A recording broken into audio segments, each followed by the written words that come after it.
షాద్ నగర్ వైపు ఉన్న మన స్వర్గసీమ వెంచర్లో ప్లాట్లు కొన్న వాళ్ళంతా సంతోషంగా ఉన్నారు. ఒక్కసారి విజిట్ చేయండి. మీతో పాటు ట్రావెల్ చేసిన వాళ్ళలో కొంతమంది గురించి ఖచ్చితంగా మనం మాట్లాడుకోవాలి. బికాజ్ ఐ థింక్ మీ కెరియర్కి వాళ్ళు హెల్ప్ అయ్యారు ఒక రకంగా, అలాగే మీ లైఫ్ని కూడా ఇంపాక్ట్ చేశారు కొంతమంది. వాళ్ళలో మీ first movie director Sekhar Kammula, తర్వాత పూరి జగన్నాథ్, అండ్ దెన్ క్రిష్, ఇప్పుడు రాజమౌళి. సో ఐ థింక్ వీళ్ళు నలుగురు చాలా అసలు ఒక ఐఎమ్ షూర్ ఒక గ్రేట్ రోల్ ప్లే చేస్తుంటారు మీ లైఫ్లో. అంటే చాలామంది, అంటే ప్రతి cinema director he's been always taken me step above from what I am. ఇప్పుడు సినిమా మొదలు శేఖర్ కమల్ గారితో అయింది. అండ్ సినిమా ఒక యాక్టింగ్ గురించి నేర్చుకుని వచ్చిన తప్పితే ఎప్పుడు చేయలేదు. So one is as a journey as, అంటే ఒకటి I was a strong minded person. This was the kind of cinema that I, ఆ క్లారిటీ ఉంది తప్పితే అది ఎలా చేయాలో కూడా నాకు తెలియదు. సో శేఖర్ కమల్ గారు actually held my hand and took me forward. మీరు ఆ సినిమా చూస్తే ఈరోజు ఎక్కువ నేను శేఖర్ కమల్ గారిలా కనిపిస్తాను అందులో. చాలామంది అన్నారు. అంటే ఇప్పుడు నాలాంటి ఆయనలా కనిపించడం అనేది it's quite and impossible if you to very very varied personalities. But somebody who taught me how to understand character, start behaving like the character, అవి నేర్పించింది శేఖర్ గారు అండి. The second director that I was Rohan Sippy అండి. He was Ramesh Sippy son. He is the director of the marathon. అంటే బాంబే అని ఒక world ఉంటుంది, దానిలో ఇలాంటి సినిమాలు ఉంటాయి. This is the process, this is this. అంటే ఇప్పుడు నేను తెలుగులో లాంచ్ అయినండి హీరో ఏవిఎం అనేది పెద్ద బ్యానర్ ఉండింది. And at the same time I was Venkatesh nephew, Suresh Babu son, I was రామానాయుడు's grandson. I had everything going for me. బాంబేకి వెళ్ళినప్పుడు it was a very neutral ground to the public. It was a very, అంటే this somebody from, it's not ఏదో ఒక న్యూస్లో అక్కడక్కడ వచ్చేది కానీ, but it was not something. And అప్పటికి తాత సినిమాలు తీసి చాలా సంవత్సరాలు అయిపోయింది. అంటే అనకపూర్ ఆ ఈరాలో తీసారు తప్పితే ఈ రీసెంట్ లాస్ట్ 15-20 yearsలో we haven't been active in Hindi production. So recent మైండ్కి రాదండి. So as a newcomer I learned a lot more there. And that was those are my real two gurus in life in that way. Then Jagan garu and Jagan garu is probably నా స్కూల్కి చాలా భిన్నంగా ఉంటారండి. భిన్నమా అంటే it's very different అండి the kind of cinema that he does. అంటే is 100% commercial person. And he made it very clear that okay, now this is what is cinema that I like, what is cinema that I cannot be part of, or that is not what I want to take as a step forward. That's something he gave clarity. Writing of dialogues, understanding dialogue అనేది జగన్ గారు నాకు నేర్పించిందండి completely. It's all what I know is the coolness about acting in movies is something that he taught. He gave me a personality insight అంటే of how he led his life. So there is, అంటే నాకు, అంటే is a big believer of Osho. Everything that he believes are says is in that ఆ ఫార్మాట్లో ఉంటుంది about life and things like. So that way he is taught me lot అండి. మీరు ఏమైనా నేర్చుకున్నారా అంటే మీ పర్సనల్ లైఫ్లో దాన్ని? అంటే నేర్చుకోవడం, మనం అది వాడతాం అనేది కాన్షియస్గా జరగదండి యాక్చువల్లీ. అంటే every film you keep learning. అంటే ఇప్పుడు లీడర్లో జరిగిన కొన్ని ఇన్సిడెంట్స్ ఉంటాయి, కొన్ని క్వాలిటీస్ ఉంటాయి, అవి నా లైఫ్లో they would be they are part of it even till today. And అలా ప్రతి సినిమాలో మనం జర్నీ తీసుకెళ్తే another man who actually influenced me a lot, Ramu Karan, and department in cinema Hindi lo antu. Now the film didn't do well, doesn't matter, but it gave me, ante that man is somebody who has immense knowledge about many things in movies. Now there are a lot of negative things that he's associated with and that he has, but there is that immense knowledge of probably one of the greatest filmmakers in this country at all times. So I got to pick a lot of knowledge from him. It's always that, take the good things and that's what grows you. Rajamouli గారు, he was a huge impact in my life in many ways. అంటే is really ఒక visionary అండి. అంటే ఒక కథ, ఒక dream అనుకుని అది ఫుల్ఫిల్ అయ్యే వరకు అది, and he saw the end to it and he does not give up till the end. అంటే యూ ఫైట్ ఆల్ అవుట్ అంటారు చూడండి, is somebody you fights all out. ఈరోజు నిజంగా నేను ఈరోజు గాజీ లాంటి సినిమా చేయగలుగుతున్నానంటే it is a strength that man has imbibed in all of us. Today I'm working with Teja garu. There so much that I learn from him. Because they are people with so much vast experience. వాళ్ళకున్న experience కానీ, వాళ్ళకున్న సివిల్మా మీద అవగాహన కానీ, they are so many things that we get to learn every day that passes. Krish garu కూడా I think Krish is a huge అండి. అంటే one is a very very good friend. At the second time when he wrote కృష్ణమంది అండి, because he was my friend, he knows me as a person, he said, and he concentrated on writing what is right for me. He knows this is what I can do best. And because of that film is why I got Bahubali. And when Rajmouli saw Krishnamande, he knew that these were the things that I could do. And that's the reason, and Krish put those in that film. And that's when he made a story out of it. So that way, I'm indebted to all of them. And at any given point of time, I would be more than happy to do a film for all of them. కానీ మీ ఇన్నేళ్ల కెరియర్లో I think you work with the best of the directors who are like the best in the industry. There's no doubt about that. Whether it's here, Bombay, ఎక్కడున్నా సరే, తమిళ్లో కానీ, I have traveled with the best అండి. There is no doubt. ఈ మధ్య జరిగిన ఒక 2-3 incidents గురించి మీ దగ్గర ప్రస్తావించాలి. ఒకటి జల్లికట్టుకు మీరు అవుట్ రైట్గా సపోర్ట్ చేశారు.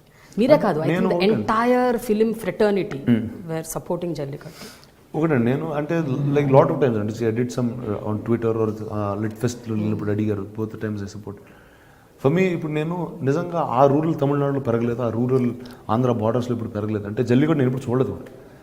What I like to was for the sense of culture the youth came out, and it was not political, it was something అంటే ఆ కల్చర్ని ప్రొటెక్ట్ చేసుకోవడానికి ఆ యూత్ బయటకు వచ్చి they did a silent protest which as a democracy was a very nice thing to see. And what was the day I tweeted about it was the day not and start అయినప్పుడు నాకు కూడా పెద్ద తెలియదు. ఆ protest రోజు వచ్చి Marina beach clean చేస్తున్నారు. So to me that was the greatest thing that you can do. అంటే you want something, you are giving something back to your nation by what your cleaning up. Marina బీచ్కి వెళ్తే చాలా డర్టీగా ఉంటుందండి actually. It's very అంటే చిన్నప్పుడు వెళ్ళేవాళ్ళం, ఇప్పుడు you can't even walk there, it smells bad, there lot of things. They clean the entire beach అప్పుడు. I thought that was a great gesture. It was something, it is far beyond normalcy. So that was my real end of my support. But other side of the argument విన్నప్పుడు మీకు ఏమనిపిస్తుంది? అది right, జంతు హింస అంటున్నారు, చేయకూడదు అంటున్నారు. I'm a non-vegetarian first to start with. అంటే నాకు I'm not such an animal person. That's not something that I have dogs in my house. I'm very fond of some kinds of, and there's some relation, but I'm not overly into that. So it's each one, you have a mark for everything. So there's a demarcation for everything. There is a sport, there is this. Ipudu meeru, how was our culture built? We were riding horses and we were riding elephants. So now riding a horse, obviously the horse, it's not easy for a horse to take a human being and keep going. Now which is not right. See, today they have modernized that into horse derbies. They made it legal. They made it a professional sport, which is really treated like a sport. Polo is a sport, and that's treated properly like a sport. Now it is the best way to do is, now this is cultural అండి. ఇది ఎప్పుడు 700 BCU ఆ time నుంచి ఉందండి. ఇప్పుడు అది ఆ time నుంచి ఉంది ఈ రోజు వరకు ఇట్స్ స్టిల్ బీయింగ్ ప్రొటెక్టెడ్. అంటే it is a great thing to be around. Now it is for us to find out what's the right way to do it, that's all. It's not anything else. But అయినా రానా, జనరల్గా ఏమైనా issues వచ్చినప్పుడు ఇలాంటివి, అది social issues అవ్వచ్చు, political అవ్వచ్చు, లేకపోతే ఇప్పుడు మన డిమానిటైజేషన్, ఇలాంటి వాటి మీద మీరు స్పందిస్తుంటారా ఆన్ అండ్ ఆఫ్? అంటే మీరు రియాక్ట్ అవుతారా అంటే ట్విట్టర్ ద్వారా కానీ? అంటే ఒకటండి, లైక్ ఇప్పుడు మీరు జల్లికట్టు గురించి అడిగారు, నాకు ఆ రోజు ఆ ప్రొటెస్ట్లో ఒక ఫలానా అంశం నచ్చిందండి. అంటే ఇప్పుడు నాకు జల్లికట్టు గురించి తెలియకపోయినా వాళ్ళు ఇలాంటి అంటే మరీనా బీచ్ అంతా క్లీన్ చేసి వాళ్ళు అక్కడ నుంచుని they were doing a silent protest. They were not fighting, they were not doing all this. So that was something that was very heart touching. So which is why I went out and did something like that. So each thing to their own, and if I feel about something, I will be more than happy to do it. మరి మీరు నటించిన, మీరు ఎంతగానో అభిమానించే RGV గారి tweets మీద మీ అభిప్రాయం ఏంటి? ఆర్జీ గారు ఎలా ట్వీట్ చేస్తారో మీకు తెలిస్తే మీరు ఈ క్వశ్చన్ కూడా అడగరండి. ఆయన అంటే that's just he does for time. అంటే మనం ఇలా మాట్లాడుకోవాలని ఆయన ట్వీట్ చేస్తూ ఉంటారండి. అంతే అండి. సో అంటే ఈ first I know very personal అండి. Half the things that he says are not things that he means by the heart. It is just for fun అండి. ఇట్ రియలీ ఆ ఫన్లో చేస్తూ ఉంటాడు ఆయన. అంటే ఇంతమంది ఏమనుకుంటారు, అంతమంది ఏమంటారు. చూడండి మీరు వచ్చి నన్ను అడిగారు, నాకు ఆ ట్వీట్కి ఏ సంబంధం లేదు, మీకు ఆ ట్వీట్కి ఏ సంబంధం లేదు, but we're sitting and talking about it. ఇప్పుడు ఆయనకి ఏదో ఫన్ ఉంటుంది ఆ టైంలో. అయితే చిరంజీవి గారి 150 సినిమా, బాలకృష్ణ గారి 100వ సినిమా, ఈ 2 సినిమాల కోసం అసలు మొత్తం తెలుగు ప్రజలందరూ వెయిట్ చేశారు గ్లోబల్గా అందరూ. మీరు as a cinema buff and మీరు ఇండస్ట్రీకి చెందిన వ్యక్తిగా, మీరు what is your take on that? They are stars for about 30, 35, 40 years in cinema, and it's not a normal thing to be. And what I say, Balakrishna గారు సినిమాలు చేస్తూనే ఉన్నారు. ఆయన ఈ టైంలో గౌతమిపుత్ర శాతకర్ణి అన్న సినిమా చేయడం, that's a very new thing to do. I very happy. My real excitement was about Chiranjeevi garu. అంటే see that man is almost like a father to me. And 10 years he's been away from cinema. See, politics I don't understand so much, or I'm not so involved in it. So that's not what I get. But to see him back on screen it was అంటే today you see the numbers. అంటే నాకు first time ఆ cinema చూసేటప్పుడు నాకు cinema కూడా వెళ్ళలేదండి లోపల, ఆయన చూస్తూనే ఉన్నాను అంతే. And నాకు in fact Charan few days before the trailer was going to release, he showed me one rough cut of the trailer. The excitement of looking at the trailer is just looking at him.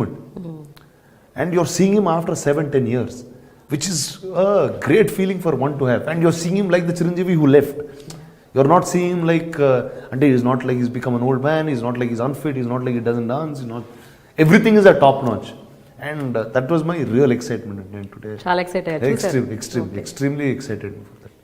Finally రానా, మీరు ఎట్లాగూ కాంట్రవర్సీలో ఇరుక్కున్నారు కాబట్టి రకరకాల సందర్భాల్లో మేము కూడా ఒక final కాంట్రవర్సీలో మీరు ఇరికిచ్చేసి మేము మిమ్మల్ని వదిలేస్తాం. కొంతమంది హీరోయిన్స్ పేరు చెప్తాను, వాళ్ళ పేరు చెప్పగానే మీకు ఠకీమని ఏం గుర్తొస్తుందో మైండ్లో ఆ వర్డ్ చెప్పండి. ఓకేనా? Nayanthara, Krishna Mande, that's the, because she did that film with me. But bold is the word that I will have it. Anushka, is probably the nicest human being ever Born on this planet అండి. అనుష్క కన్నా మంచి అమ్మాయి అండి ఈ ప్రపంచంలో ఉండదండి. Unbelievable. అంటే ఆ గ్రేట్ సోల్ అంటారు చూడండి, అంటే మంచితనంతో చంపేయగలుగుతండి, అంత మంచిదండి. ఓకే, ఒక షోలో ఎప్పుడో చెప్పారు మంచితనంతో మర్డర్ చేస్తుంది. అన్బిలీవబుల్ అండి అసలు. ఇలియానా, చాలా రోజు చూసి well I wish her all the very best wherever she is. I have no idea, అంటే చాలా చూసి కూడా చాలా రోజులు అయిపోయింది. Genelia, well happy soul, very very fond of her as a friend. And నాతో సినిమా చేస్తున్నప్పుడు that's the time she got married. So I was very happy that I was part of that journey of hers. Samantha, my sister no. Yeah, తను నాకు చాలా friend. ఎవరితో ఎక్కువసేపు అంటే కూర్చున్న 10 గంటలు సోదేయచ్చు సమంత, అంత ఇన్ఫర్మేషన్ ఉంటుంది అమ్మాయి దగ్గర. అట్లా అంటారా? ఓకే, ఇప్పుడు not like that. Kajal Aggarwal, my costar, my first అంటే ఫస్ట్ అండి, extremely funny, extremely alive, live wire ఉంటుందండి దాన్ని. ఏ టైంలో పొద్దున్న రాత్రి ఏ టైం షూటింగ్ చేస్తే చక్కగా ఉంటుందమ్మా. తమన్నా గ్రేషియస్. ఫైనలీ రానా, మీరు ఇలాగే డిఫరెంట్ జానర్ సినిమాలు డిఫరెంట్గా చేయాలి అండ్ గొప్ప సబ్జెక్ట్స్, కొత్త సబ్జెక్ట్స్ తెలుగు ప్రేక్షకులు కావాలి. ఎందుకంటే we are really thirsty, we want new films, new genres, అసలు చాలా డిఫరెంట్గా. And Ghazi should be a blockbuster. అంటే ఇలాంటి సినిమాలు హిట్ అవుతే కానీ నెక్స్ట్ మనం ప్రెసిడెన్స్ సెట్ చేసిన వాళ్ళం అవుతాం. I think you should really do. And ఏదన్నా ఒక మంచి డైలాగ్ ఆ సినిమాలోంచి కానీ, లేకపోతే మీ ఫేవరెట్ ఎనీ కృష్ణ. ఈ సినిమాలో చాలా డైలాగ్స్ అనేవి ప్రాముఖ్యత ఎక్కువ, ఎందుకంటే ఒక డ్రామా సినిమాలో is the biggest thing. And ఆ ట్రైలర్లో వచ్చే డైలాగ్ అండి was actually one of the most important dialogues in the film. ఒక ఫెయిల్ అయ్యే టైంలో ఒక లీడర్ ఒక క్రూకి చెప్పే వర్డ్స్, ఈ అంటే ఇదో క్లాసిఫైడ్ మిషన్ అండి. Actually in war itself, in history it's a classified mission. ఈ పోరాటంలో మెడల్స్ ఉండవు, గుర్తింపు ఉండదు. చరిత్రలో మనం ఉన్నా లేకపోయినా విశాఖపట్నం భవిష్యత్తులో, భారతదేశ భవిష్యత్తులో నిలిచిపోతూ ఉంటాడు. So that is how the leader takes them to war. It doesn't matter if you're in history, but as long as this land lives, we will all be here.